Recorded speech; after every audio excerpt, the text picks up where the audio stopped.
শোকের ভারে নুয়ে পড়ে পুরো বাংলাদেশ। বাংলাদেশের ইতিহাসের এক অন্যতম প্রভাবশালী নারী প্রধানমন্ত্রী ও বিএনপির চেয়ারপারসন বেগম খালেদা জিয়ার শেষ বিদায়ে লাখ লাখ মানুষ জড়ো হয়েছেন। এ যেন একটি জানাজা নয়, একটি ইতিহাসের নীরব সাক্ষী।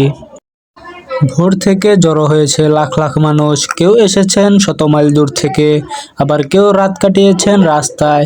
বৃদ্ধ, নারী, তরুণ, সবার চোখে একটাই ভাষা, গভীর শোক আর ভালোবাসা। রাজনীতি ছাপিয়ে মানুষ এসেছেন, একজন মায়ের জন্য, একজন নেত্রীর জন্য, একজন সংগ্রামী নারীর জন্য। জানাজার মাঠে জায়গা পাওয়া ছিল দুষ্কর। মানুষের ঢল উপচে পড়ছিল আশেপাশে, রাস্তায়, অলিতে গলিতে আর ছাদে ছাদে। অনেকে জানাজা দূর থেকে দেখেছেন, তবু তৃপ্তি ছিল শেষ বিদায়ে উপস্থিত থাকতে পেরেছেন।